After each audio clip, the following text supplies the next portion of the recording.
What I'm going to talk about, that's never stopped me before. Woo-hoo. That's where I'm at, brother. What's up, y'all?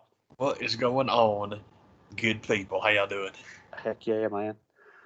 I'm sitting here sipping on my, I think this is, I say this right when I say Capriccio, but it's my great protein drink. Hey, man, sangria. It's got fruit in it. It's good for you.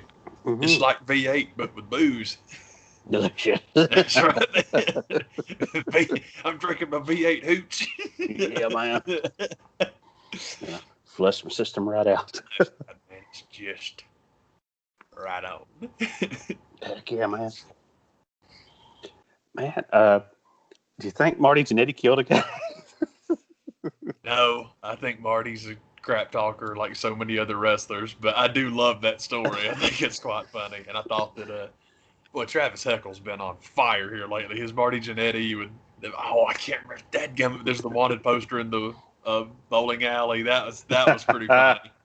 And then his dude, the one that he drew for the shake up at TNT or whatever you want to call it. He literally, I know I should know this man's name. I think it's Kurt Fuller, the actor that played the bad guy, No Holds Barred. That is literally who he drew the TNT exec to look like. It was freaking awesome. It was so good, man, because it's like, man, that looks like, dude, that's what he was going for, and it is too funny, man. Yeah, man, that was the first thing I thought of last week. Like, oh man, I forgot to mention that. Then second of all, I was like, man, I think Marty just likes getting himself talked about. So Yeah. why, fan that flame? Yeah, Marty is a big old Marty Bark. Oh yeah. I love me some Jannetty, baby. For real. And I could just see the Columbus police being like the first person we'll call it, like Mr. Hickenbottom. So when you were riding with that crazy guy, did he ever mention killing a dude? Okay, bye. That's kind of what we figured. Thank you, sir. So that Marty Jannetty, he's just full of crap, right, Sean? All right, great, thanks. Uh-huh. That's his whole conversation. I can't do the eye thing. I can't either. Just imagine Rob Van Dam. I wish I could do that the way he does it, man. How in the world did he bust that out, man? Some of the dumbest stuff. I just feel like I'll just be dying laughing. Hey, man, you're really good at cutting that promo. I'm sorry, man. My timing sucks. Sangria is going to kill all good. Yeah, there we go. And I'm gone. Jannetty strikes again. Jannetty body count too. Disappeared. Dad. Nah, man, that's been a one of those dudes that everybody for the past several years has been waiting to get that call. And you hear news like that, like I don't buy it, but I just think this has more to do with somebody like I can get talked about on this crazy interweb in a minute. I'll come up with a story. Y'all good. I can keep y'all something to talk about.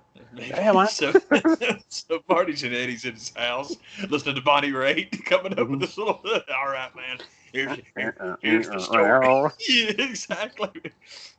Here's the story, man. I killed 4 people.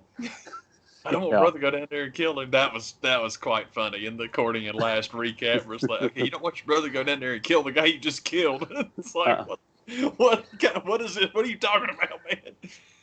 It was a long time ago. I'm not claiming that I thought this through. Seriously, look, man, what can I say? I'm winging it. I'm making all this shit up because I'm lying. It's fun, man. It's fun. Yeah, Marty, why you lie? It's fun.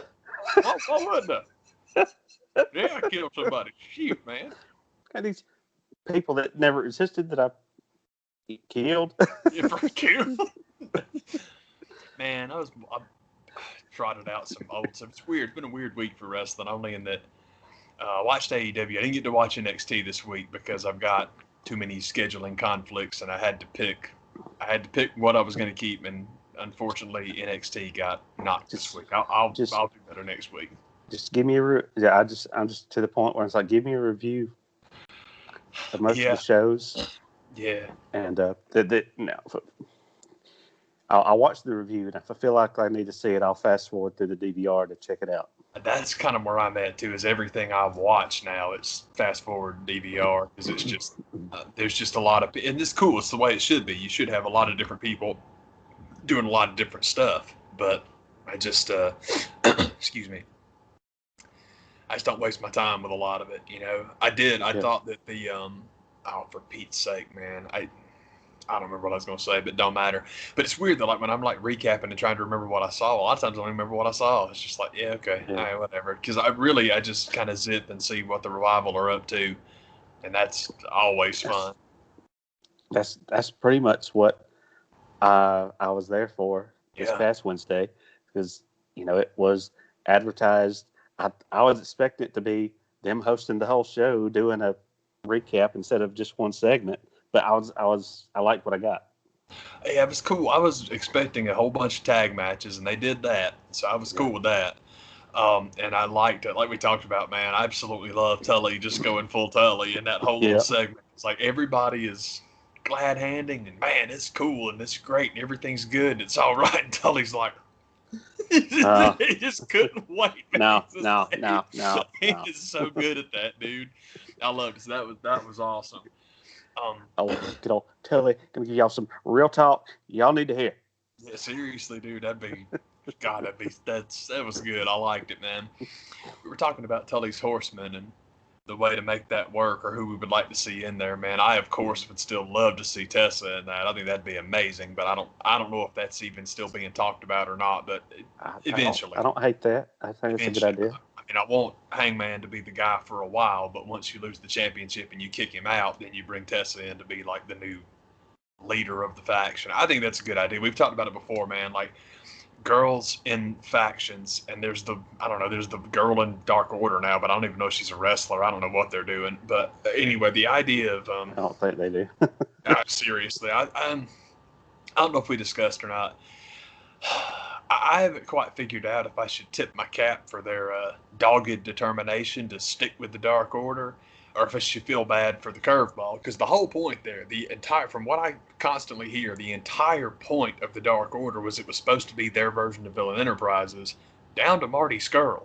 Yeah. But Ring of Honor offered him the world, so he stayed. And so I don't know why they keep languishing, but I'm still hoping. I would love it if they would sign Sami Zayn and he could come back as El Generico, and that would explain all the mask and all that junk. And I think that'd be cool. If you got El Generico, but you made him a genuine heel, I'm like, now that would be fun. That'd be cool. But I know part of that is just the thing I'm stuck on forever. The guys I most would like to see in AEW are the Briscoes, but the ones that I think would be the best signings for them are Steen and Generico. My God, man, that would be fantastic. That would be hella tight. I would love it. Those are still my two guys I'd most like to see there, man. And who else? Because it was like Jericho was talking about the 5 guys he wants to sign, and so, they're like, leave a comment. Tell us what 5 people you would most want AEW to sign. So, all right, cool. Let's think about that. So, those 2 definitely. One of their picks was Ricochet, and that is a great choice. I mean, just with the way that AEW works, and he would be awesome there. And then there's the guy, Jonathan Gresham from Ring of Honor, that I think would be real good too. But honest to God, Gresh would be better in NXT because, man, if you had Jonathan Gresham and freaking what's his name, man? The freaking, the English kid who's like the catch can dude and keeps beating people up on. He was Matt Riddle's tag partner for 1 week. I can't believe I forgot his dadgum name. Thatcher? Thank you. Yeah, dude. Yeah. Dude. Thank you. But Thatcher and freaking Gresham would be unreal. That would be awesome, man. So I would love to see that. When it comes to NXT, talking about going to the DVR and stopping to see what each guy's doing, for me these days it's Thatcher and Grimes. Oh, Cameron Grimes is great, man. I'm with you. I think for that style of That's the ones I I'm like, talk oh, about let me wait. talk about how like timeless Keith Lee is, because he is. You put Keith Lee in a time machine, he'd be fine wherever he popped out.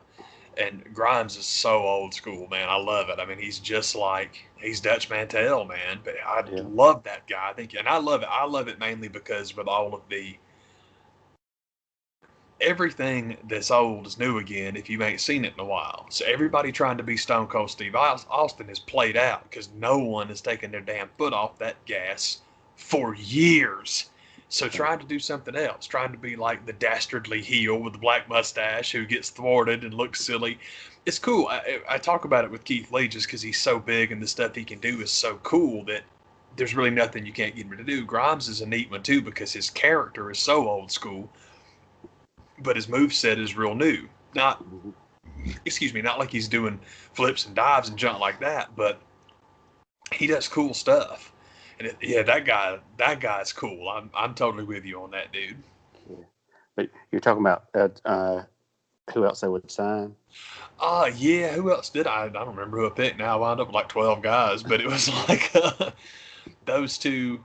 Gresham, I would love. I would love to see Tessa in AEW just because that one person is not going to put you over as far as the in-ring stuff. You're not going to catch WWE for the women's division. It's weird to me that someone was talking about that. Like, I can't remember who it was that said, WWE's got the best women's division in the world. And of course, people killed them, and it's like Stardom, Shimmer, and call me a lawyer if you want to. Those companies don't have women's divisions. It's called their roster. It's different. It's totally not different. The same thing. They are far and away.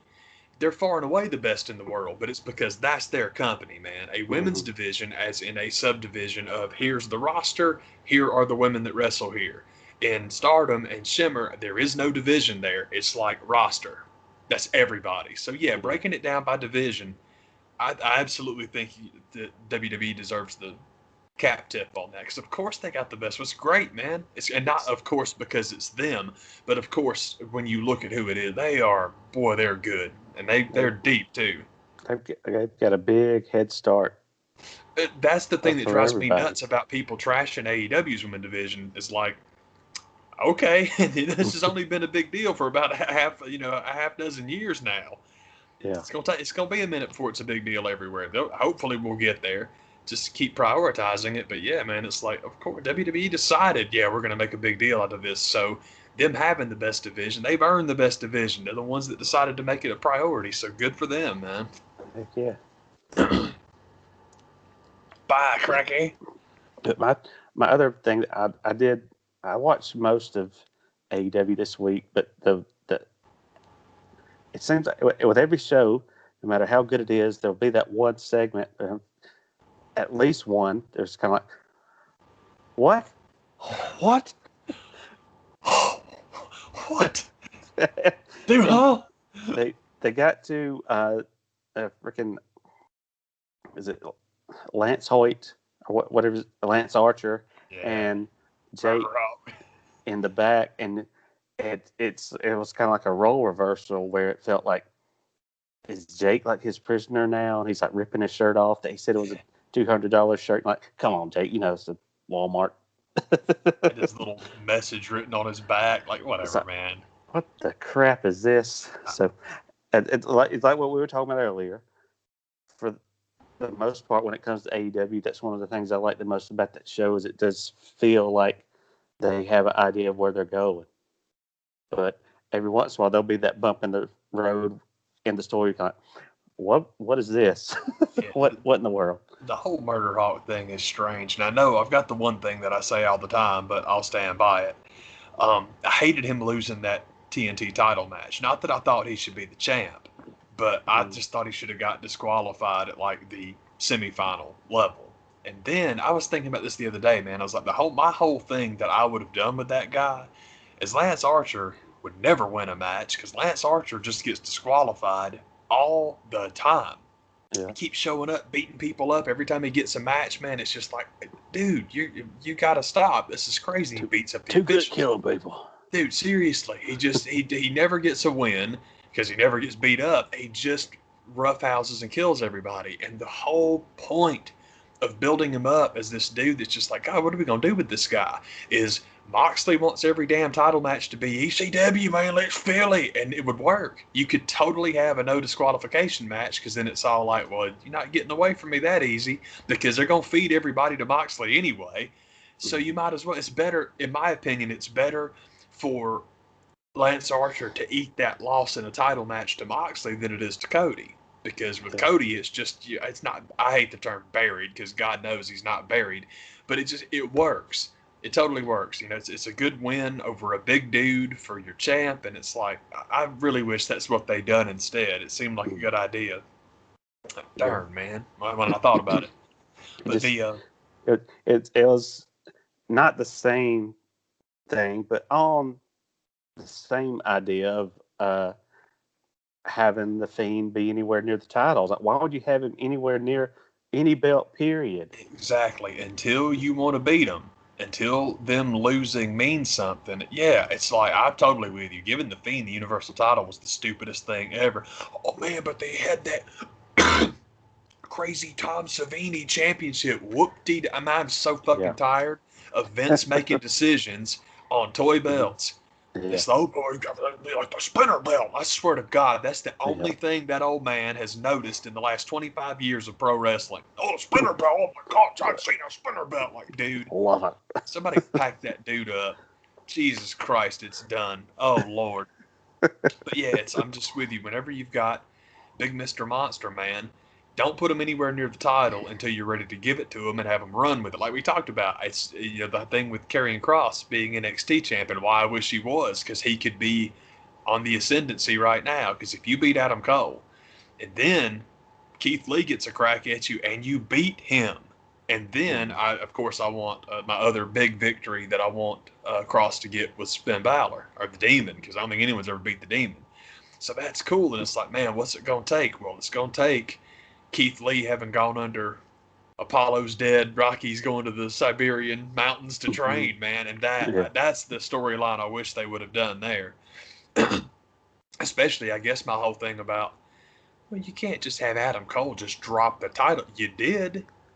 I'm glad Keith Lee got it, but Jesus, what are you doing with him now? And that's the other thing too, man, is if you're going to keep Adam Cole around, like I hope they're going to, dude, who better after all this time when Keith Lee is like, yes, I'm finally the champ and I beat the unkillable monster. Oh, that's awesome. Fantastic.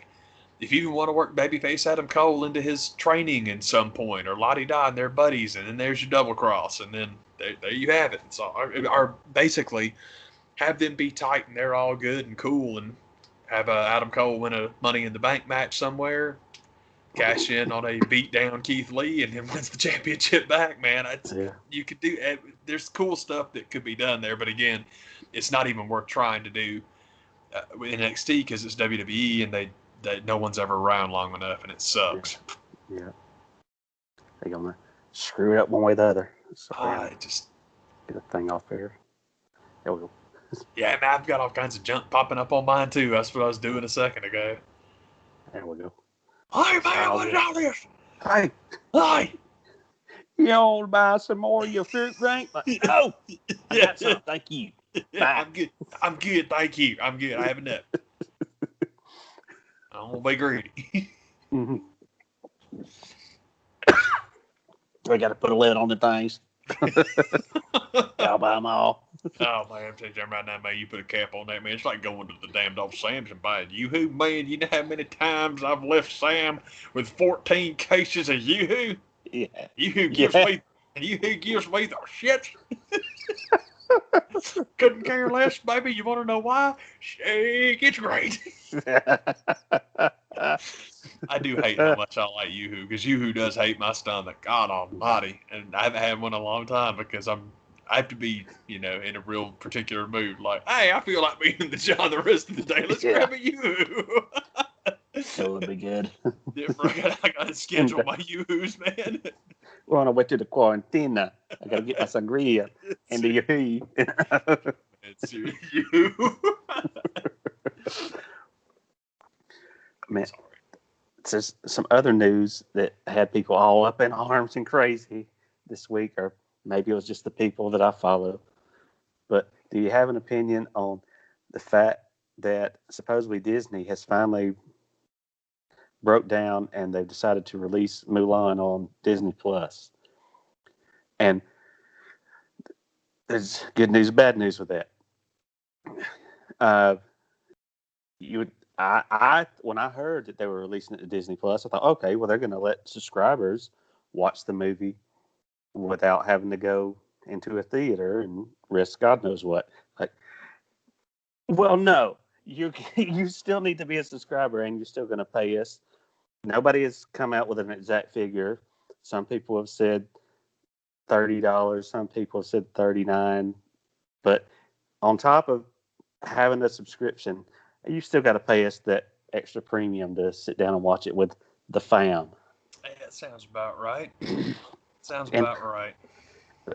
You know, are they testing the waters of putting a movie out like that to the service to try to be a subscription draw?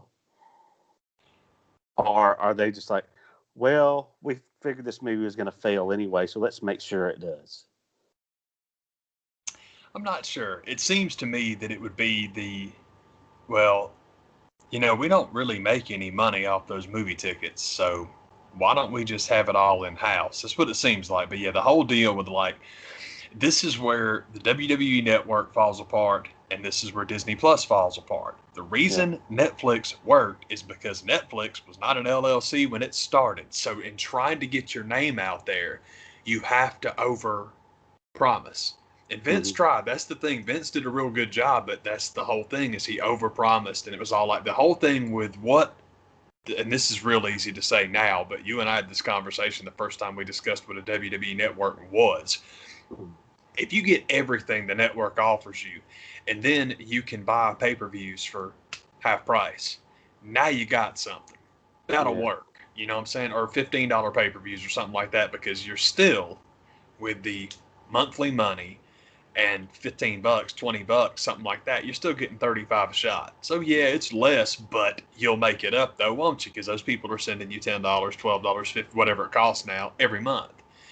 That's what it should have been. Giving all your pay-per-views away for free was a mistake, and now I think that you just got to deal with it. It's okay, but the whole deal is like, no, you have Disney Plus, but now if you give people access where they can pay you for movies, okay, but $40, you're out of your mind. So, wow. The thing is, if you're going to take the kids and their friends and la-di-da, dude, you can try and do that voodoo multiplication all you want to. The fact of the matter is, you're trying to make up for all the money because they did the same thing that Vince did, where they took their initial initial public offering, the boom when people first signed up. Come celebrate our catalog. And that was their multiplication. It's like, you have got to be kidding me that you're going to take your first month numbers and make that, well, this is what we do every month now. This is what we're tracking. Because you do that multiplication, make your stock price look good, and you think that everyone's going to jump up and down. They don't. They're not as stupid as you are, man. That's just the dumbest thing ever. So it does not surprise me. I think it's all good. I hope it works, because the thing is, if it works and Disney can be their own studio, well, that means not just television writers will be going to Netflix. It means that every person you've ever heard of with a written and directed by credit in the history of the world is going to go there too. And I'm like, sweet. Or let me rephrase that. They're going to go there faster. Yeah. Ooh, on that subject though of writer, creator, stuff like that, man. I don't know have you been on Amazon lately? Not in a minute. A lot of advertising on Amazon, and maybe you might have seen it anyway because it pops up a lot in advertising for certain podcasts. But have you seen that the audio versions of The Sandman are now on Audible? I saw something about that. I was surprised at that. Do you think it's possible that is an open door for Amazon to get that series, to get the chance to maybe. Me too. Oh my God, because I've said for years now, God, that's what I was hoping HBO would do with their Game of Thrones money. It's like, you made a lot more money on Game of Thrones than you ever thought you would, but the problem was they threw out good money with bad on the later seasons of that show. They spent way more than they had to because people were going to watch anyway. But anyway, I hope that's the case. As far as I know, the the IP, if you want to call it that, or the movie rights to Sandman. Joseph Gordon-Levitt owns them, as far as I know. He bought them and was going to make that movie, and it got going. And him and I don't know if it was he and the director, he and the producers, just couldn't get eye to eye on it. I think apparently he wanted to make 3, and they wanted to make 1. So he took his ball and went home. Thank God, because really 3's not enough either. You need to make that a TV series. It's so good. But I would love that. Whenever I saw it, I'm like, oh, that's cool. They got the Sandman. And I'm like, oh baby, oh man, maybe that'll be something where they can do.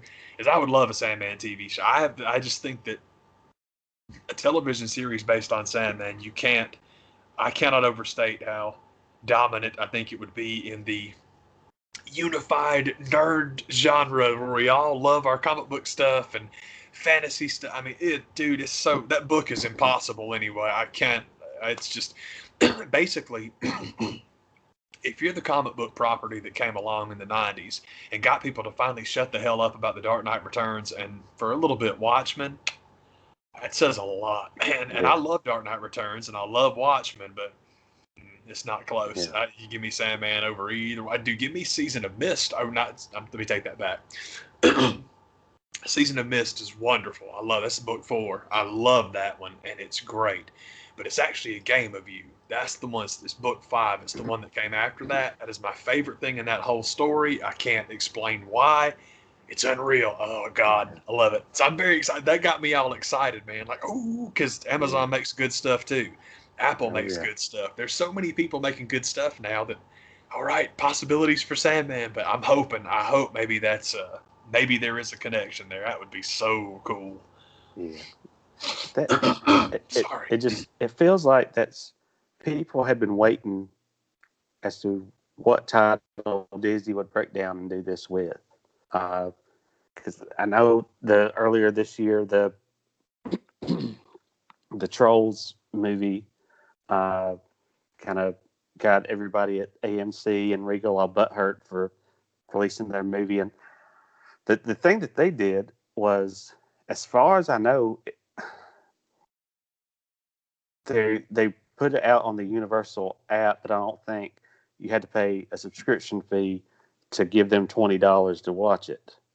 One of the things, and maybe this could all be changed, but it felt to me like it would have been a lot better for Disney to put it out everywhere. If you want to charge some ungodly amount of money, then just I just don't. Maybe this isn't the one that you need to use to try to have a subscription drive, but it just seemed like because when AMC and the theater companies got all butthurt and they were like, "Well, we're not going to run your movies anymore," and every movie studio was kind of like, "It's not going to be long for you're not going to be relevant anymore anyway." So have a Coke and a smile and chat. So. And I don't like that because I like going out to the movie theater. So I wanted to stick around. It's just it's not looking so hot. But at the same time, it's like it seems possibly there was another Disney movie that was meant to be put out in movie theaters. The Artemis movie that I think they went ahead and just put on the service, but with something as big as this, they're like, well, and it seems like there's a few movies getting ready to try to make a run at opening in just a few weeks. So it's kind of like, why not wait? But at the same time, it's like we're going to do this sooner or later. And I think, well, this is our test run of like, however you want to view your Disney film. You want to go out to a theater, you can do it that way. If you want to sit at home and do it that way too. It's just I think the price point was the part where a lot of people was like, what? What? Yeah, the trying to factor in, because it's like we talked about with Trolls when they point out like, man, $20. It's like, well, if your friends have friends over, you could never get them in for less than $10 a person. That's okay, but trying to do that They made that make a lot of sense.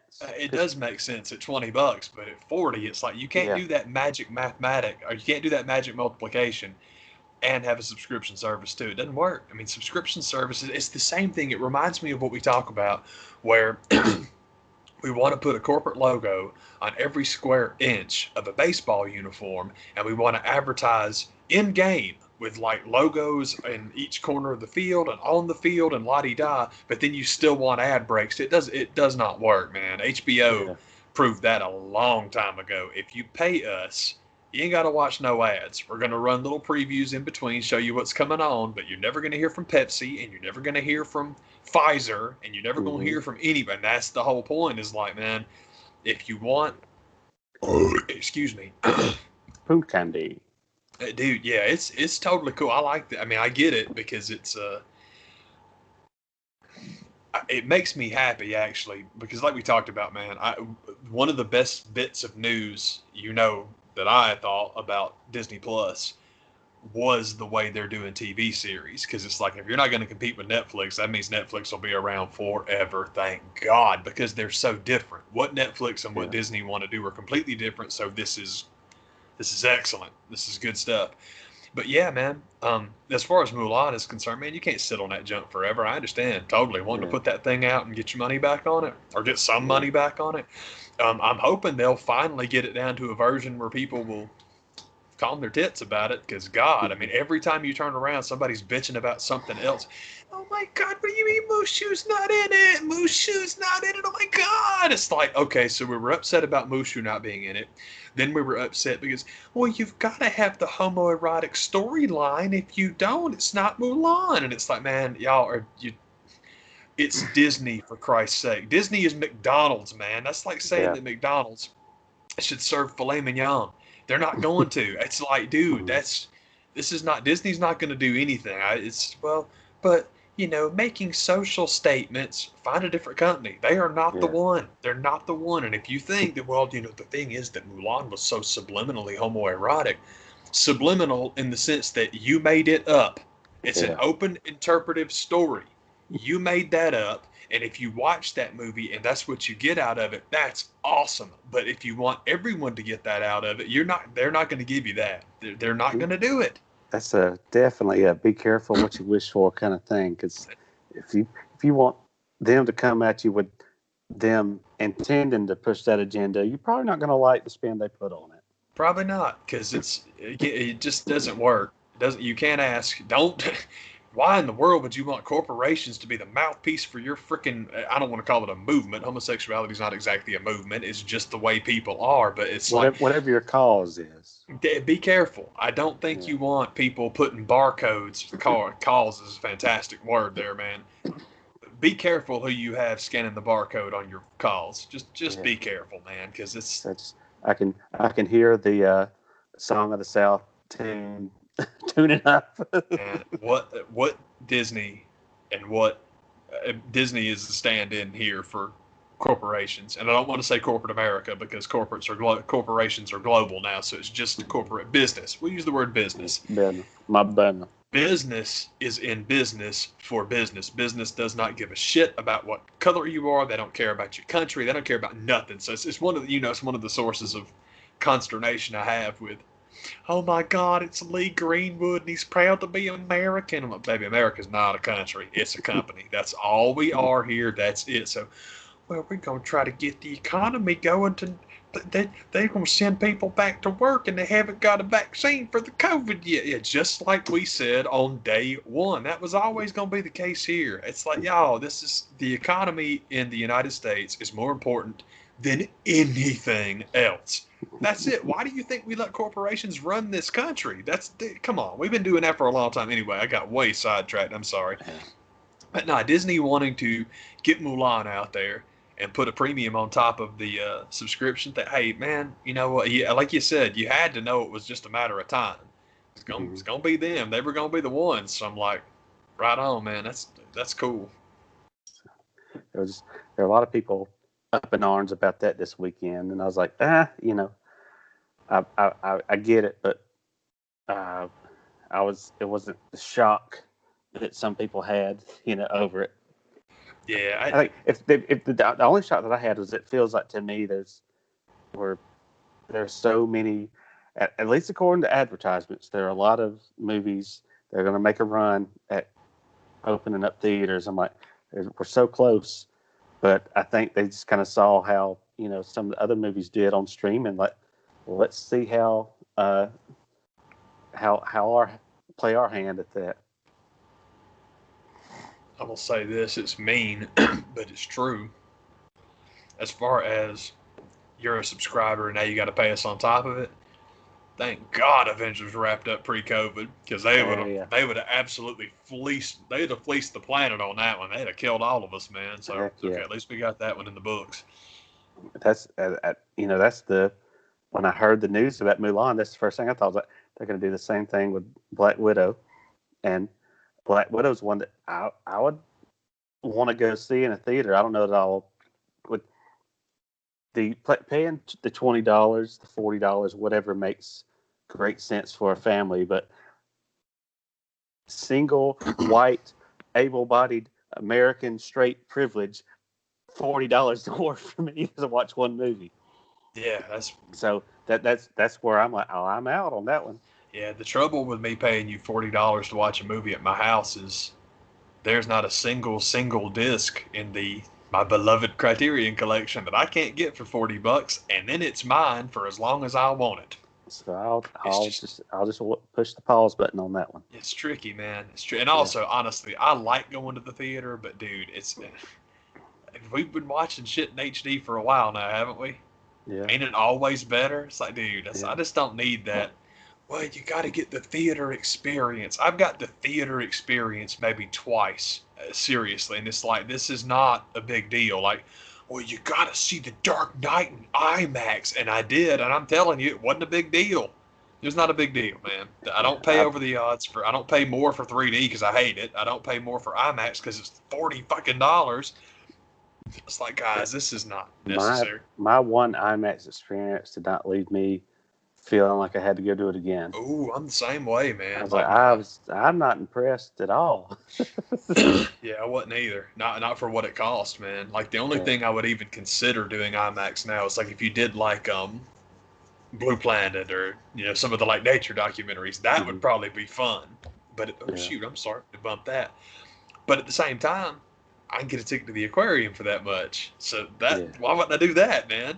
Or even better. No, if I shouldn't say it that way, because I haven't been to the aquarium downtown. It's supposed to be real good, but from everyone that I've talked to, it's not quite as good as Chattanooga. And Chattanooga I've been to, and it is fantastic. So I'll take my IMAX money and drive to Chattanooga. It's not that far. when they call the aquarium in Atlanta the biggest in the world, I think they're talking about the tank itself, because you can see every bit of that thing pretty quick. And it's like what you're talking about, for what it costs to get in there, is like I did one loop around this Joker and that was it. Yeah. But when you go to Chattanooga, you get your money's worth. You start at the top of the corner and you work your way down, and you feel like you've seen a museum by the time you get down to the gift shop. The Chattanooga aquarium is like the for Pete's sake, I forgot which one it is. I'm sorry, the Cyclone. The when you go to Six Flags, there are levels to roller coasters at Six Flags, and you gotta stand in line for the Cyclone, but you do it for a reason, because that one you feel like you're out there for a minute. It's like, this is cool, man. An hour wait in line for a 5-minute ride, or sucks. A 2-hour wait for a 10-minute ride. Very different. It makes a little bit more sense when you're out there. Oh yeah, man, that one's worth it. I like Superman a lot too. Now, I did when I wrote it. I probably couldn't write it now. I'm old. I don't think I could write any of those anymore now. But Superman was awesome. I liked it. Yeah. Batman, I've always thought was overrated as hell, man. It's not bad. It's just like, whatever, man. Batman, the thing I like about a roller coaster is the speed, and I like the speed. My thing with the Superman is you factor the height in with that one. Then I'm like, oh crap. So I've never been able to get down with Goliath. I'm not into the heights. I want it to go fast as hell, but I've got a heights thing where I'm like, I can't do this. Can't do no this. good. It's no good. It's no good. But when it comes to the Superman, at least as far as Atlanta goes, it's like after the initial drop, the ride's pretty much over. Yeah, it's definitely it's a big build. That's it. You're right. Once you get that initial pop, you're pretty much done. What the heck was I gonna say? There was something in there. I don't remember what the heck it was now, man. But shoot, if it comes back, I'll let you. Oh, I know what it was, man. Talking about like a height thing. Mm-hmm. Man, somebody, I don't know why I did this, but somebody like made a video, like a cell phone video, on agoraphobia. I didn't know what that ride was. I knew what it was called. I knew what it meant, but I was like, I don't want no part of it. Yes, I don't know what the objective of this ride is. This will be interesting. And when you get to the top, and it's like that video. I was anxious watching the video. It was unbelievable. I can't just watching the video. I'm like, y'all are ridiculous. Oh my God, man, it's amazing. I think you can sit on the ground and be like, it's pretty much just the Great Gasp on some steroids. The Great Gasp didn't lean your seat out. Yeah, where you're almost flat. You just looking. Well, this is it. Well, it's just how I die. We gonna die. Yeah. Kick your flip-flops off on the roof. That's right, because we're about to die. When it comes to the speed thing, that's one reason why I hated to see the wheelie go. Yeah. I freaking loved the wheelie because it went fast as a son of a bitch, and that's it. There wasn't much to it. I guess that's one reason why it's gone. But I loved it because it went fast. Yeah, I like the wheelie. I was cool with that, man. And it's been so long since I've been. I don't even know what they've got anymore. But I'm trying to think now.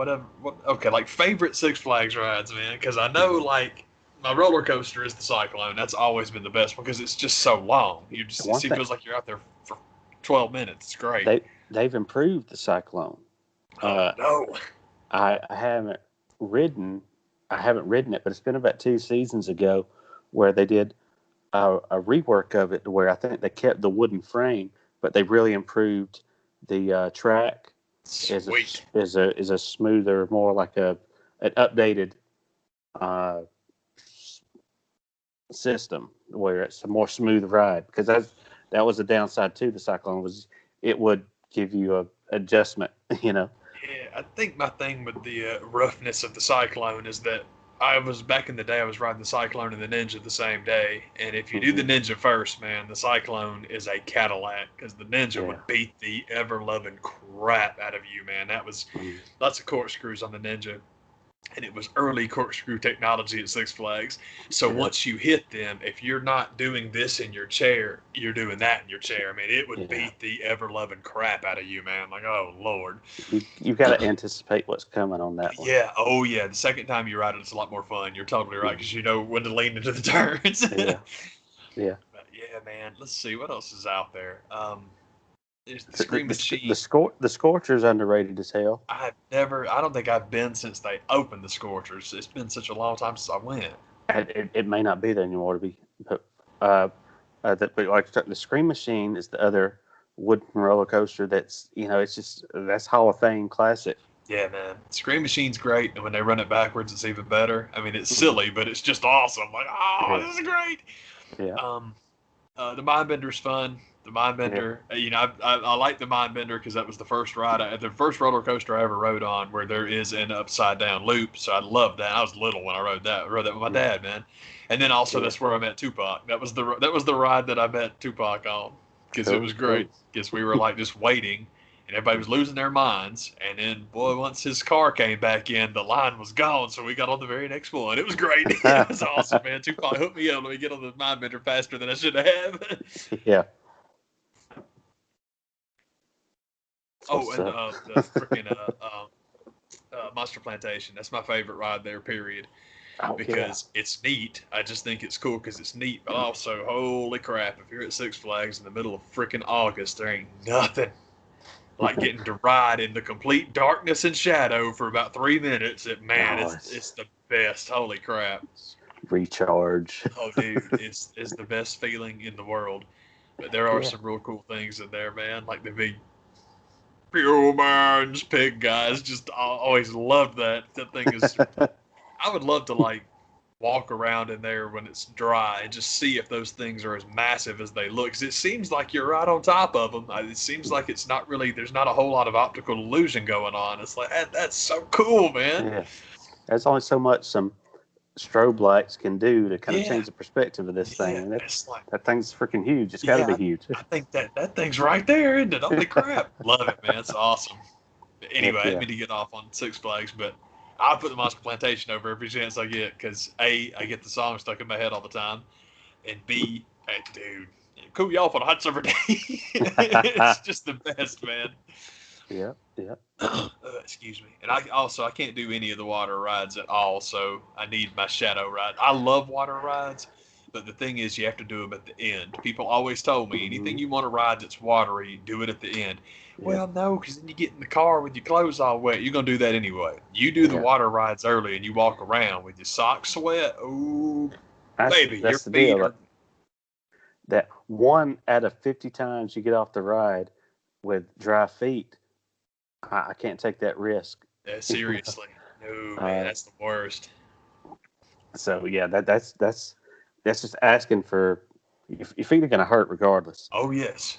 They're going to be even worse if they're pruny. Yeah, when you get all pruny, you will beat them up, man. When But it feels like if I peel these socks off, skin's coming with it. That's a bad day. It's gonna take my foot with it, man. Mm-hmm. But I will say, man, that Six Flags and walking around Six Flags with pruny feet did train me well for Paris. Because I think the first day we were in Paris, we walked like 9 miles.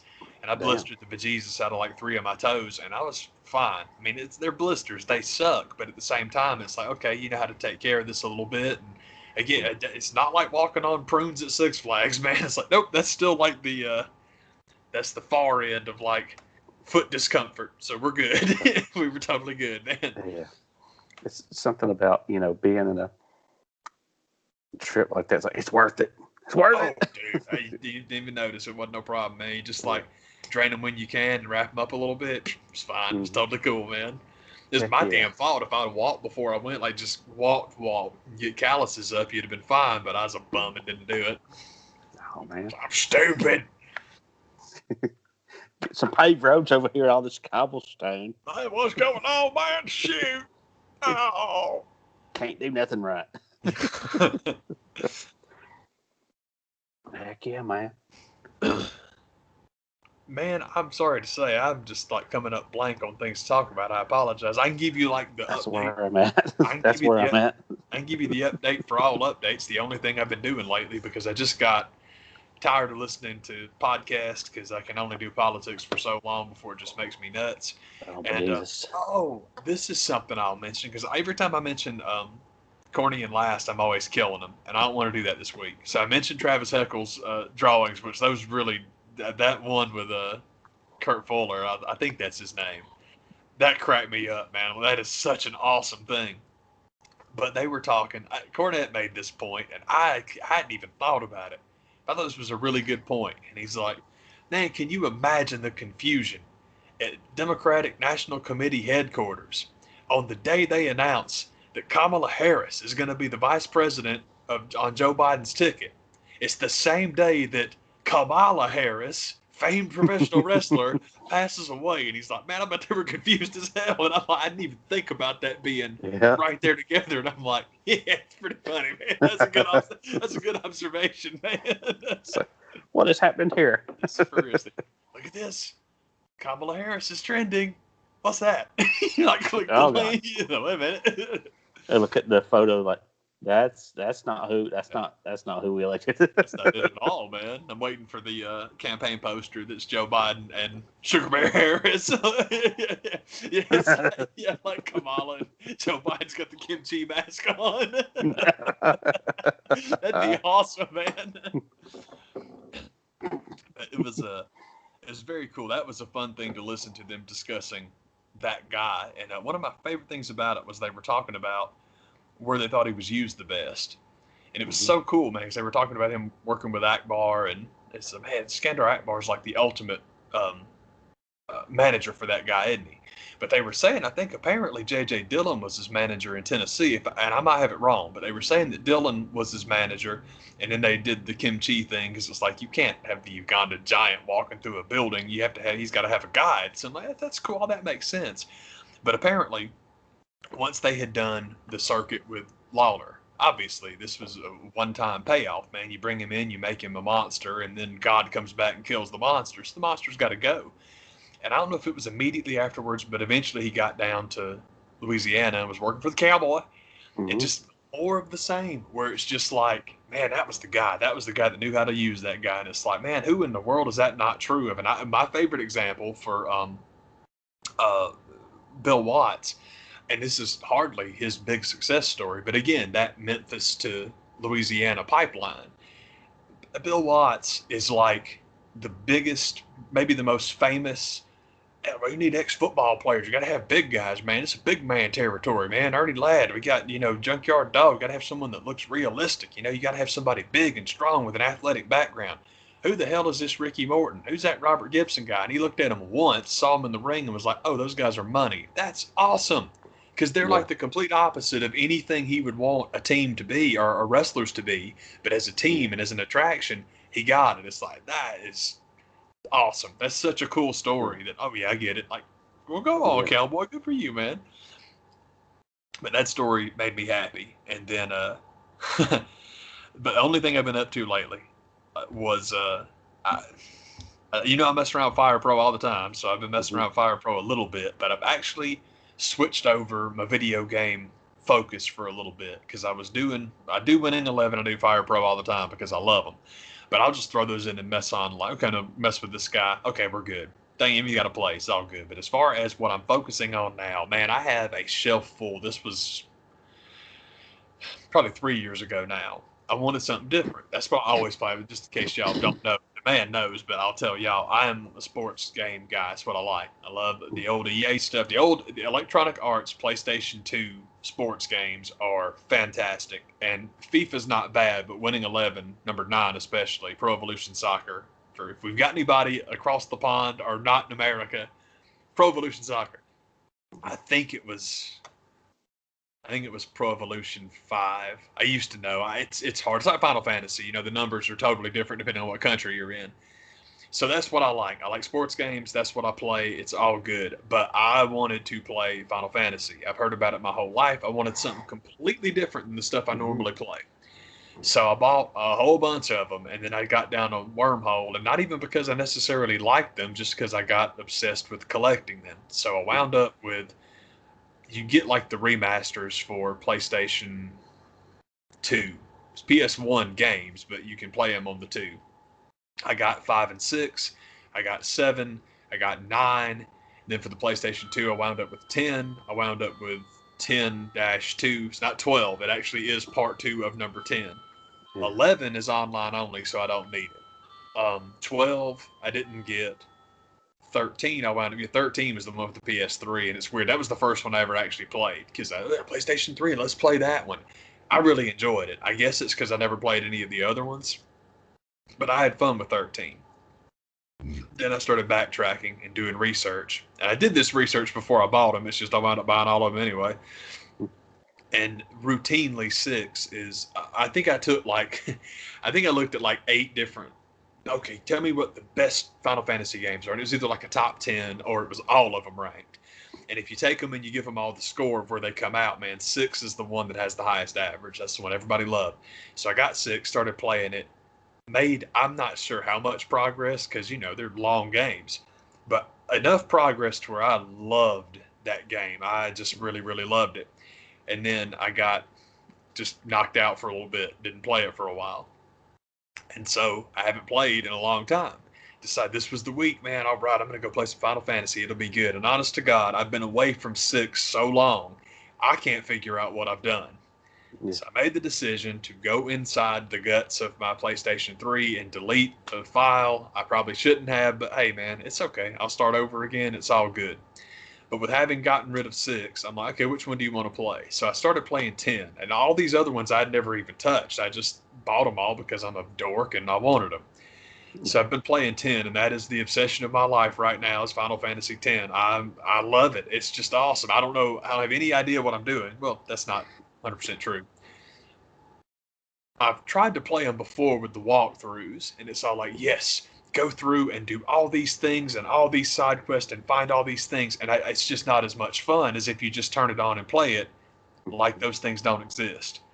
It's kind of cool. I don't do things very well. I don't win all the time, but it's okay. I'm like, this is cool. So I'm really enjoying the crap out of that game. It's neat and it's crazy too, man, considering it's a PlayStation 2 game. Half the graphics on that, they hold up, man. It still looks awesome. You've got these, like, you have this one character who's kind of the main character. Her name is Yuna. And Yuna is what's called a summoner. And she's got these, like, Pokemon, basically, that are called Aeons, and they're these just gigantic, crazy monsters that you call to help you fight things, and it's like half the graphics when those things show up are, I'm like, this is a PlayStation 2. How does this still look this incredible? This is awesome. And they remastered 10 and 10-2 for the 3, but hey, look, I've already got them. I don't need all that stuff. But it's cool. I'm very, very happy to be. It took me a minute because I was going to do 6, and then I was going, okay, well, not look, man. Play 10. Pick one and stick with it, and I did, and now I'm far enough along to where I have to either get killed or, because I never finished 13. I just got to the point that I couldn't go further because I'm not good at games like that, but I like it. That's what's cool about it. And what I really like about them is that the man can tell you, we have a bud. I have a bud that I met through the man named Julie, and Julie loves Final Fantasy. So she and I were talking about it one day, and I was explaining to her, I was like, the whole point, or the reason I think I want to play these is because it seems more like reading a book that you like than even playing a game that you're playing. And it's cool. That's what it's my favorite thing, that I think that those games, Final Fantasy, the ones I've played, and this includes 6 when I got so into it, playing those games is like reading a good book, in the sense that I always think the ones that I really, really like, I shouldn't say I think, it's that, when you're thinking about it, when you're not reading it, if you're thinking about it when you're not playing it, man, that's when that stuff is good, man. I love it. So that's what I've been doing, is like, all right, when I fight that piece of crap next time, what am I going to do? I'm going to put these guys out there. Okay, up front. It's just cool. It's very, very fun. I love it, man. It's quite cool. And so I'm way behind, obviously, but we've talked about it before, man, especially with like movies, man. Dude, a lot of that old stuff holds up. I think I told you guys, man, I watched Casablanca not too long ago for the first time ever, and it's like, this cannot be as old as the release date says it is. It blew my head off. I loved it. I absolutely loved it. What you're talking about, watching stuff in HD, I mean, the first time I watched Casablanca on a DVD, I was like, how does this look this good? Dude, did they shoot this yesterday? Absolutely. Absolutely, dude. It's like, what is going on? And my thing that killed me about better than stuff shot today. Seriously. I love that. I'm totally with you on that. Like a lot of TV shows, when you go and watch them on DVD, it's like, God, this is so clean, man. I love it. I'm totally with you, man.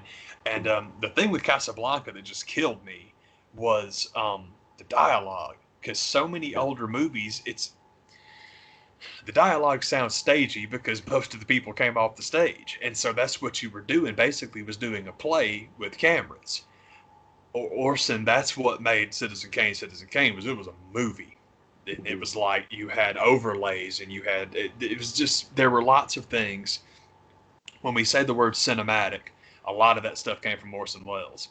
So that's why Citizen Kane is, I know some people don't think Citizen Kane's that big of a deal, but it's like, if you're a nerd and you like all that tech crap, we love that movie because it's good. It's just good anyway, but also we love that stuff. Like, my God, no one had ever done this before. But as far as just the way they deliver the lines and the way they talk to each other, it's like, I loved it. I was so pleased, because sometimes I'll watch like classic or important movies, and it's not that they're bad, it's just they don't hold up. Boy, Casablanca holds the hell up. I was so impressed. I loved it. I need to watch it again, man. And I watch it. That's one.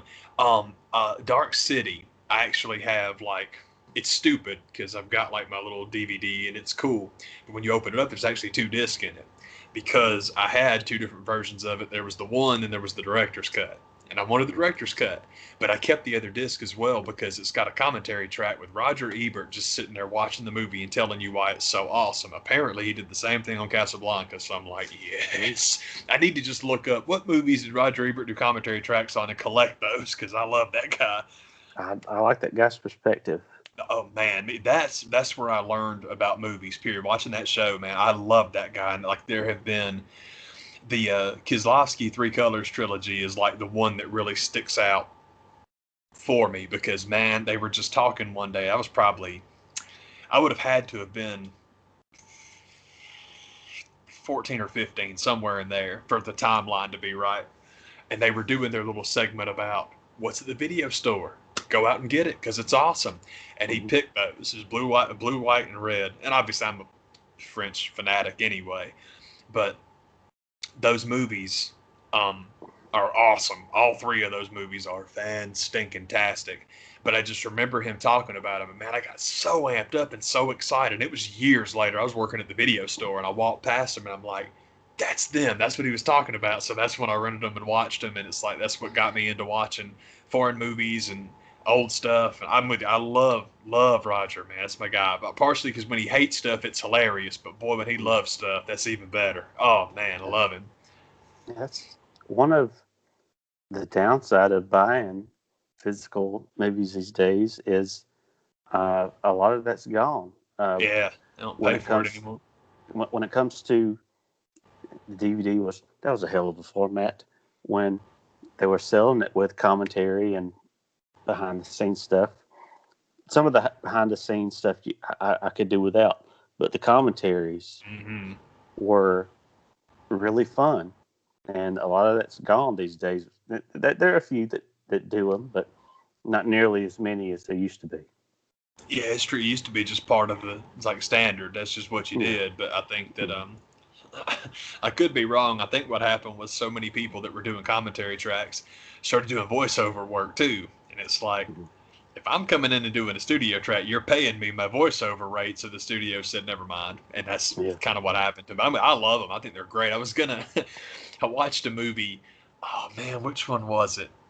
I think that would be a good idea when, if the actors and filmmakers don't want to do it, that's why I don't know who would be the Roger Ebert of this time, but get somebody else to do it. Yeah, seriously. I mean, I they're great. I love them. I'm with you. I like my favorite ones actually, because like with actors and those never really did it for me. I don't care about that because usually it's like it's phoned in. Like the funniest one I ever listened to, this movie called Trees Lounge that Steve Buscemi wrote and directed and was in, and it's a good movie, man. I liked it because I like Steve Buscemi, but also Chloe Sevigny's in it. I love her, so I've tried to watch as many things that she's in as I could. But it's so funny, man, because like so much of his commentary is like, yeah, this is like from the second day of the shoot, and we got started actually kind of late that day, man. I think we started about 11 o'clock. And that's it. And that's it. Seriously, he won't say anything else for like 20 minutes, and then he'll eventually pop back up like, oh, yeah, I remember this day. So it's too funny, man. It's all like, just watch it. There were two ends of the spectrum when it comes to the DVD commentaries. Or there was a lot of times you got some really good insight and good stories. And then there was a time when you sat down with one with Arnold when he was just like, oh, watch this. Yeah, dude, seriously. Watch this. Yeah, you're just watching the movie with Schwarzenegger. Oh, I'm about to punch the guy. I just punched him. I punched that guy. It was great. Now the airplane that I've been piloting is about to explode. There it goes. Seriously, man. And that's how a lot of them went. I think the other notorious one is supposed to be the Jerry Maguire. Oh man, commentary with. I suppose it's him and Renee and I want to say Cuba just watch the movie. They're like, ha ha. That's awesome. Check this out. Here comes that part when you're in there. There's that time when you do the thing. That was great. You did that thing so well. That's great, man. Look how well you did that. There's that time when you do the thing. Yeah. You just did it. On the subject of Jerry Maguire, man, that's a fella. Cameron Crowe, man, that's a fella that has got some good movies, man. Seriously, I think Yeah. um, singles. I don't know if singles would work for anybody that's not. I don't know. Maybe it depends. If you've got like, if you have kids and they are obsessed with your record collection from the '90s, they'd probably love it. Anybody that grew up in the '90s or that is a fan of '90s rock and roll would probably love that movie. Yeah. Other than that, it might not be the thing. Yeah. Jerry Maguire's quite good. Almost Famous is stellar. It's weird though. Yeah. Almost Famous is one of the very few movies I've ever seen where the release of the director's cut was a big deal. And I'm telling you, I like the regular one so much better because it's just the scenes. They don't add anything. There's nothing to it, man. But I love that movie. I think it's awesome. Man, That was another thing you learned a lot from DVDs. You learned a lot when it comes to some of the bonus features and the extra scenes. Like, I could see why they cut this out. Yeah. And then one out of every 10, you got, oh man, how could they cut that out? Yeah, seriously, dude. There are a couple. There's I can't think of any good examples right now, but there was one thing that I remember seeing, and boy, I wish I could remember what the heck it was, because it just made sense of a storyline that had made so many of us nuts, and it was like that one scene made all the damn difference, and it's crazy because it's like a 40-second edit. I mean, there's like nothing. It's like y'all couldn't leave that in. What's wrong with y'all, man? Yeah. But man, what did I forget? I've always waited for the Cameron Crowe box set. Yeah, It's never come out. They never did it because he probably never will. But yeah, if they were going to do it, they would have done it by now. Too many different studios, I think, which sucks. But on the subject of too many different studios, man, Criterion has run down another David Lynch, man. So they're getting closer. I think that if they're going to do the David Lynch box set, I think we're all going to have to live without Lost Highway because I think that one's just gone forever. Okay. But man, they have got Eraserhead. They've got what's wrong with me? Blue Velvet. They've got Mulholland Drive. Mulholland Drive. Yeah. And the one that's about to come out is Elephant Man. So they're getting there. Wild at Heart might be as frustratingly difficult as Lost Highway. But I'm hoping that they will do Inland Empire because I loved that. I thought that was great. But there might be some headbutting over the. Are they going to do Firewalk with Me? They already did it. I was about to say, that one did come out. Yeah, that one did come out. You're right, man. So yeah, it's like, man, come on, y'all. That'd be awesome. My other one that I'm keeping they keep saying that the Wong Kar-wai box set's coming out, and I'm gonna squeal if it does. That will be great. But the other one I'm keeping my eye on is, I guess I shouldn't say it that way, but Jean-Luc Godard, man, I've got several of them. I don't have all of them. But honest to God, if you include the DVDs, because they don't have them all on Blu Ray yet, but just the Criterion Collection, including the DVDs, the man made 15 movies and like 12 of them they've got. And I'm like, holy crap, dude. So I'm like, I just have to make a good decision of whether or not do you want to wait and try to get them all, or do you want to get the ones that you want? Because Pierre Lafaux is the one that I really want to see, and it's been out of print, but it's coming back out in October. So I'm hoping that people with the old version will sell me one cheap because they want the new 4K. I don't care about that. I just want the movie. Even when it comes to most box sets, there's always that extra one or two that have to kind of tack on the end that aren't included. I can live with that. Yeah, seriously. And even the lime green David Lynch set that I owned at one time, and when it got ridiculously expensive, I got rid of. You're never going to have all of them, but I've considered buying it again. When I come across a deal on it, I just might. But even with that one, you're not going to get everything. But I don't always need everything.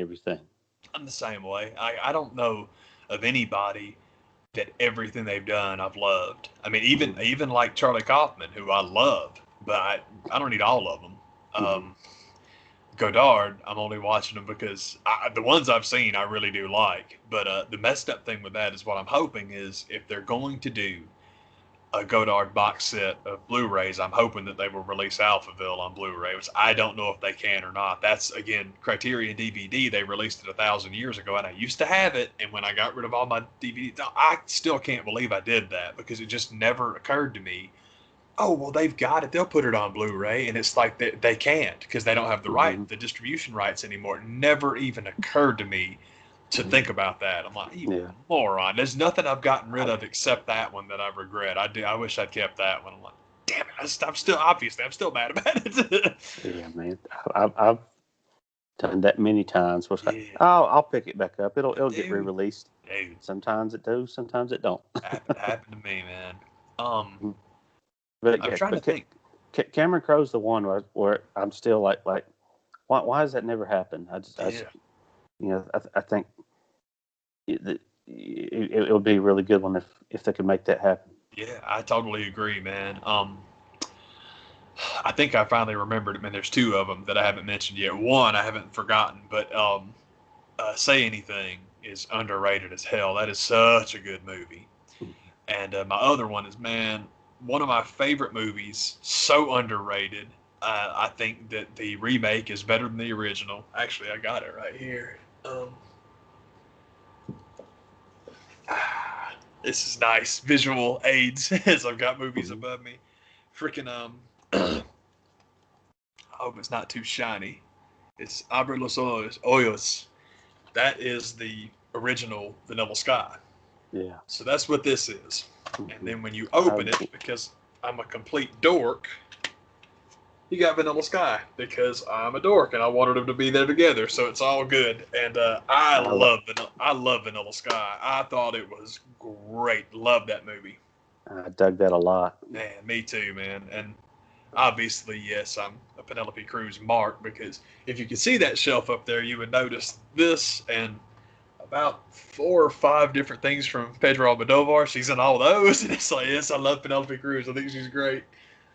Mm-hmm. Penelope is one of those people. Man, who else was out there? There was somebody else I was thinking of that did this same thing. I can't remember who it was, but Penelope is one of those people that when she was international model Penelope Cruz, when she was like, I think she was like, God, 16 or 17, the first movie she was in. And she's super cute, she's a model. She's very, very cute, very, very pretty. But brother, once that woman became a woman, once she hit 32, 33, it's like, it's unbelievable. Because she's so pretty when she's a little kid. It's just like, she just transitioned from cute to... My favorite thing to say about women that just blow me away with what they look like is there are certain women that I look at and I'm like, I cannot believe we're the same species. I cannot believe that anything that is, we're so closely related to each other. I can't believe they could look like, oh my God, I love her. I'm a huge, huge fan. And obviously it's not, I'm gushing over what she looks like, but Penelope Cruz is bad. Selma Hayek's the exact same way. Selma, in a lot of ways, has Brad Pitt disease where... She's Salma Hayek, man. My good Lord. But her ability, she is nuts good. Crazy good. And like good at everything too, man. Because when she was like the tough sidekick for Banderas and Desperado, she was great at that. When she was doing the comedy stuff on 30 Rock, she was great at that. It's like, oh man, this is cool. I don't know if she did 30 Rock just because she wanted to or if it was for another project. I'm just not sure, man. And it's weird. I hate saying that, man, but I missed my opportunity to see Freda. I really wanted to see that, and now, you can't watch. It's the same thing. I've got my Criterion over there, my copy of Blue is the Warmest Color, and I can't watch it anymore. And it's weird, too, because it's not like, oh, the sex scenes in that are porn. I knew that before I watched it. And they are, and it's very gratuitous. But there's one of them, and it goes on forever. But the positive thing is if you're watching the movie, I think we mentioned it before. I'm pretty sure we did. When you're watching the movie and you get to it, just hit forward. It jumps ahead to the next chapter, and you don't lose anything. You lose nothing. So that part didn't bother me. The porny part about, oh, man, you're a perv. Like, yeah, I've heard that before. The problem is that the story of, oh, man, they had those crazy sex scenes in that movie. Man, that's not the story. The story is that the director was really awful to both of them and super exploity and gross. And it's like, man, I can't watch this anymore. It's the same thing with Salma Hayek. Yeah. She got that movie made, but by God, Harvey wanted his lesbian love scene, and by God, Harvey got it. And it's like, that sucks. I'm mad at myself for not seeing that when I had the damn chance. Because I'll bet you the rest of the movie's pretty damn good. Yeah. gonna watch it and hit fast forward on that one too. I hate stuff like that. By the way, they were talking about Velveteen Dream coming back and being in the match and how it's like, man, I can't watch him anymore. And I'm like, I understand. I do. It's like, I don't know. Get that. Yeah, it's like I understand. It's like there's who was my wrestler guy? I'd say Joey Ryan, but that can't have surprised anybody. I can't imagine to begin with. Yeah, it's serious. I never saw Joey Ryan work a match anyway, but I can't imagine that surprised anybody. If it did, that sucks. I'm sorry if you've lost your guy, like I lost my opportunity to watch Freda. But yeah, I'm with you. I've never seen him do anything anyway. Just enough pictures to know who he is. But I'm like, oh, whatever, man. Yeah. But it was a few weeks ago when there were some comedians going through a similar situation, and I don't remember who it was that made the point. I'm pretty sure it was Bill Burr, but I don't know who to give credit to. But it just makes you wonder when it comes to the Velveteen situation. And I don't know the whole story. I just heard enough to where I'm like, just let it play out in the court system. But when it comes to a captured tweet or a captured text or whatever it is, how is that admissible? Because you cannot record someone without their consent and have it be admissible in court. I'm just wondering, at what point is somebody going to be like, well, I sent somebody this text or this picture or whatever it was in confidence, and it backfired on me. But it just wonders. I don't think I'm making my point very well. It just makes me wonder, at what point is somebody going to try to fight that and be like, this should not be admissible. I sent this under pretenses of another situation, and now it's trying to be used against me. And I don't know if that's what the situation is with Velveteen. I'm hoping that's what it is. But I've heard some people say, when it comes to the comedian situation a few weeks ago, there were a few people that were in a situation where they were like, listen, this is not what people are saying it is. You can't prove it. And apparently, from what I've heard anyway, the Velveteen thing, I think they are going to be able to prove that he did what they're saying he did. But I wish that wasn't the case. Yeah, I wonder if, as far as like the admissibility in court and things like that. Sorry, I got dust on my computer screen or my keyboard. I have no idea if this makes any difference or not. But I wonder if what's the word I'm looking for? I wonder if solicitation makes a difference. Because if you've got it in the conversation that everybody is on the same page, if you're responding to a request, you can send that in confidence. Yeah. But you take a picture and send it to somebody and they didn't ask you for it. Out of clear blue. Oh, yeah, that's the thing. Out of the fucking blue. Yeah, man, it's like you don't get to hide behind that. Don't get me wrong. If your name is on court filings and it ends in LLC, you can get away with it then. But if you're an individual, there's no way they can give you cover on that because, again, the internet has always been one of the first hotbeds of internet activity is dudes trying to pick up kids. That's what chat rooms, people have always been worried about that. So, yeah, I just wonder if that's solicitation, consent. There's a lot of things here, man, but it's just like, and I guess that's the point, is like if you're going to admit, okay, here's this text message they sent me, got to empty that role, buddy. We got to see the whole conversation. So if you ask for something like that, I would imagine if you want to sue now, you got to leave that part out. If you don't get, I don't know. I have no idea how that stuff works, man. I've never understood the fascination with selfies, much less below the waist selfies. I don't get it, man. It's not. Yeah. I don't understand that stuff at all. But I'm not the right age for that kind of stuff. It's all good. Thank God that was after my time. Yeah, seriously. Like, nah, man. That's okay. I'm with you. I'm good with not having any idea how to navigate. Yeah. Yeah, social interactions on the internet.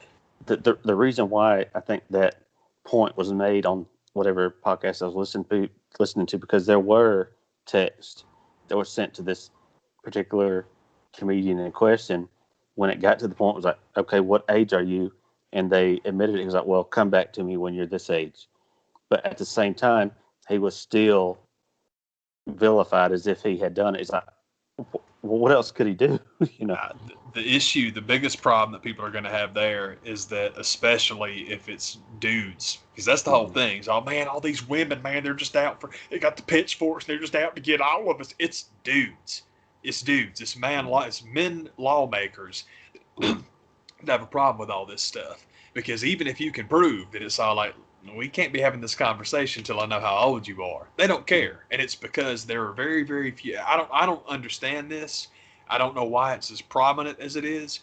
But any dude, so many guys on this planet that have scratched together $5 and have some position of authority, they can't wait to exploit kids. Like 16-year-old girls. I guess it's the sex you didn't have in high school, and you just get hung up on it forever, man. But that's why they go so crazy and like, oh, we got to take that guy down. Why? Because he's doing what you want to be doing.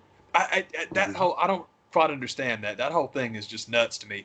But that was God, who was it? One of the, I can't believe I forgot the name, but there's this big uproar about one of the Young Turks are having an absolute fit over this one guy who's getting in trouble for this type of thing, where it's like, well, he was on Tinder and he matched up with some of the students in the school system he used to teach in, and it made the students uncomfortable. So they're going nuts because he's a progressive, and it's all like, when you sign up for Tinder, you say that you're okay with this group to this group. So they knew, those students, they knew what they were doing, and they're lying, and they're not wrong. The kids are lying. They absolutely are. That's not my issue. My issue is them talking about how they just don't understand what's going on here. Everyone knew what was going on, la-di-da. You're talking about this politician who was on Tinder from 25 to 30. Nothing wrong with that. Somebody on Tinder at 25 and 30 and ticking their boxes. When you tick 18, we're not talking about illegal. That's an adult. But you have to get people to understand. That's the whole thing. These are all adults. These are not children. It's like, that's not the problem. That's not what anyone's going for. The people that are using this as an attack on the guy are praying, hoping, wishing that anyone 25 to 30, when you set your age bar, your preference bar, below 21, that's what they're going for. It's not about the person being legal. It's about, can the person buy a drink? Because if they can't, but you can, there's a problem. That's what they're hoping for.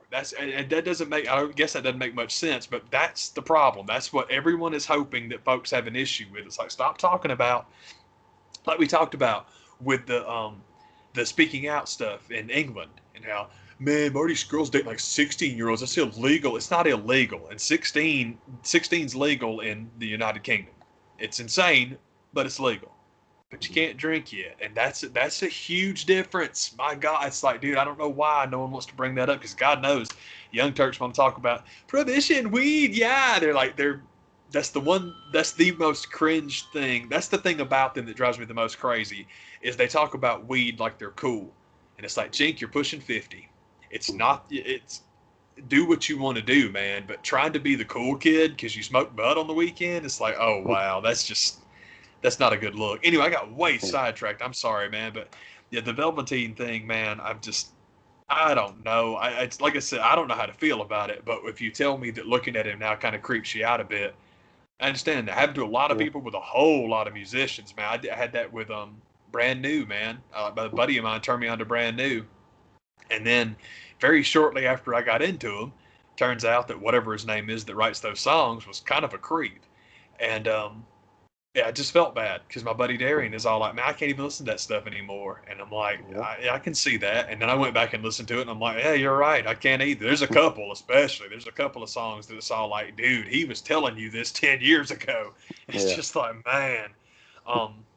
Cry for help. God, what the heck is that one called, man? I'm sorry, I don't remember any of the names. They have like, Brand New is one of those bands that had funky names for their songs, so the lyrics don't help you any, because that's not where the name came from.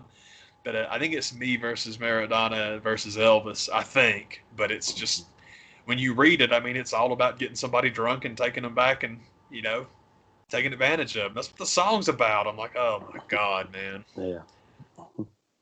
Heck yeah.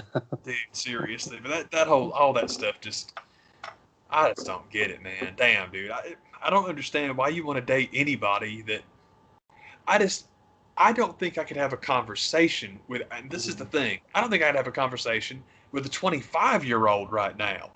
Yeah. I just don't understand going on dating apps trying to pick up 18-year-olds.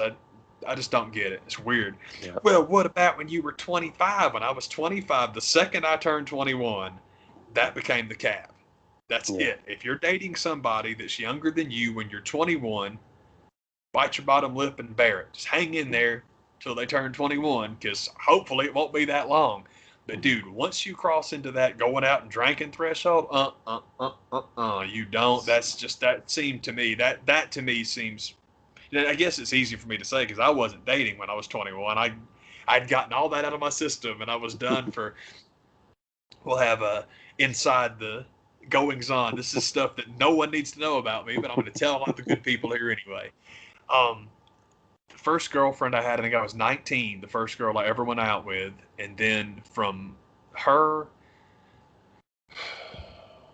after her, there were 4 girls after that. Not all relationships, just 2 relationships and 2 friends with benefit situations.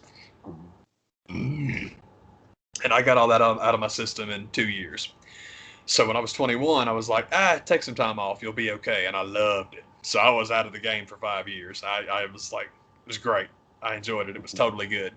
So then when I got to the liquor store, I dated 2 more girls. And the last one, the second one, God,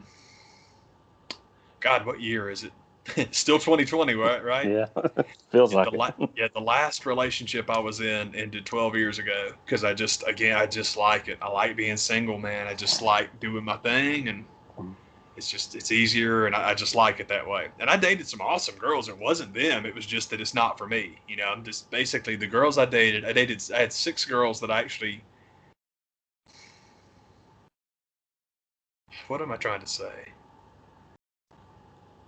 All right, here it is. I had to get my math together, man. I have gone to bed with 6 girls, 4 of whom I was actually dating. 2 of them, again, this was like longtime friends. We decided we'd have fun, and that actually really did suck. I hated it, man. It's such a bummer because they're people that I like. We were really good friends. We just weren't compatible at all. It was nothing. It's not bad. It's just we just did not G and haw, if you will. That's how you have to find out sometimes. Oh yeah, and it's my thing. I think it was a part of it also, man. This is about the relationship stuff too. I got to know somebody for a while, man. It's not. I don't like the. As far as intimacy, I don't really like parlor tricks. Everybody's different. People like different things, and so once you know that, that's when you start really having a good time. But I got out of that stuff, man. The last girl I dated was great, and we had a real good time. We had a very peaceable breakup, and I've only ever had one bad. Well, that's not true. I've had 2 pretty bad breakups. I can't believe I said that. The 2, one of them was real bad, and the other one was not great. But other than that, we're cool. Anyhow, sorry, I got more sidetrack stuff. But I guess that's my thing is that to kind of tie it into what we were talking about earlier, man. Like, man, it's just so difficult to date in the Me Too era. I'm like, thank God I don't know. I have no frame of reference whatsoever, man, because I hung up my spurs way before then, and I'm like, oh, man, that's good. This is cool. Don't want to know. I don't. Yeah, don't know. Don't know, don't want to. And it's all, like you were saying, man, I think that I think about that a lot with kids younger than us now, man. I cannot imagine what high school with social media is. I'm so glad I didn't have to find out.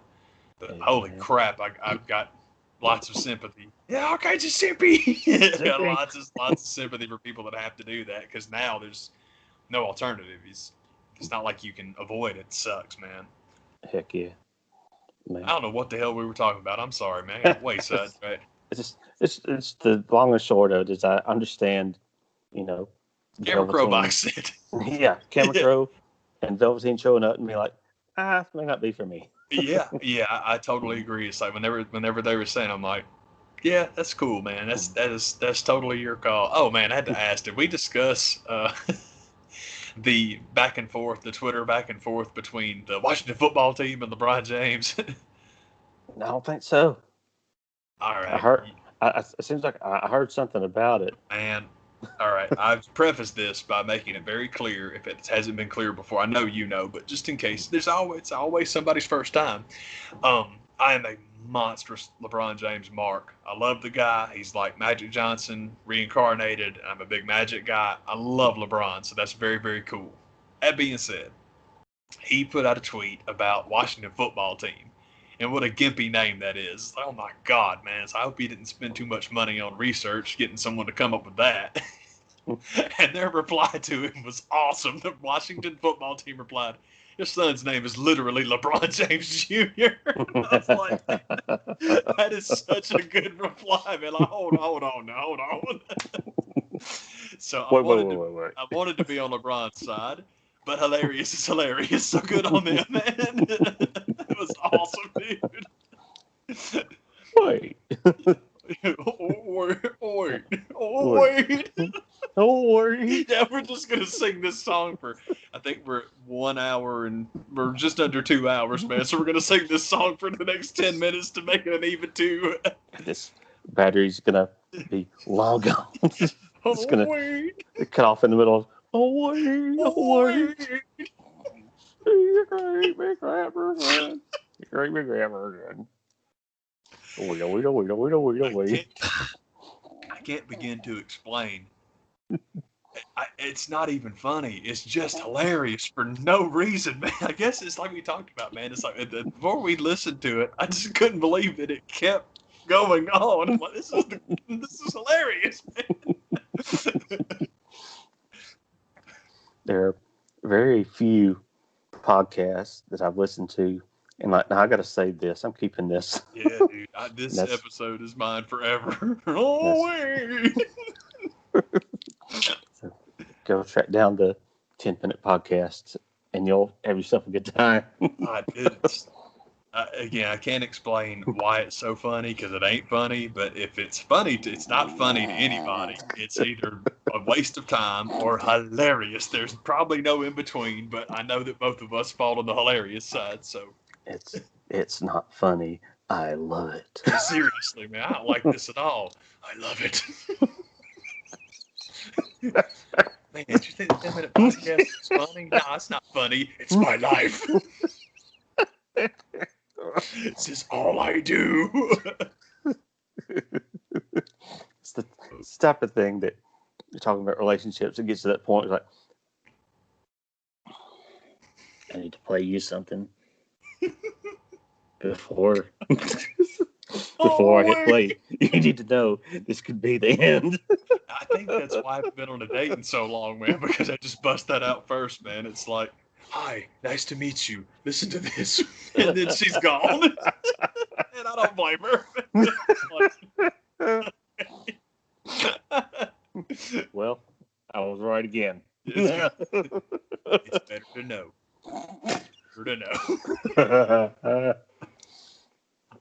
I just had to know. Brother.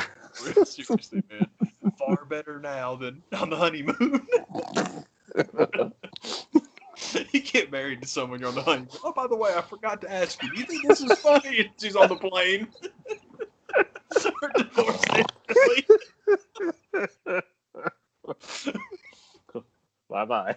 Bye. So I'm sitting there on wherever the hell I'm at on my honeymoon, and I'm all like feet down and like unshaven because I've got divorced like 20 seconds into my marriage, and I'm walking down the street. I'm like, better to know. And the whole time I'm going,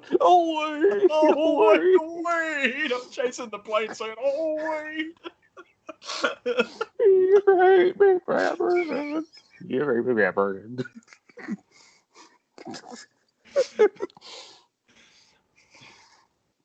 Hopefully this means something to anybody. Dude, seriously, man. Like, it's easily the greatest, it's the best ending to one of these we've ever done. Undeniable. That's what's up. So much cohesion. Take it easy, y'all. Thank you for watching. I'll see ya. If any of What's y'all up? have played and defeated Final Fantasy X, man, leave me some tips in the comments because I really am crappy at games like this, but I like them, having a good time, man. So thank you in advance. I don't know if you consider Zelda an RPG. I think most people don't, but I was done at that point. It was close enough. I was like, I'm not going to be able to get at any of those. I can't do it. Zelda, I always loved. Zelda, I was always terrible at, but I liked it. It was cool. It's Zelda's like basketball in the sense that Jared's seen me on the court before. Oh, man, And it's man. it's proof you can be real bad at something and love it. Mm-hmm. Video games, but for the most part, that's the way I am. It's like I don't like I said, Final Fantasy 13. I never finished. I'm okay with that, man, because I loved it. I had a lot of fun for as long as I could play it. It was cool. Heck yeah, man. I'm terrible at them. Oh God, have a good one, y'all. Thank you, man. I'll see y'all. Bye.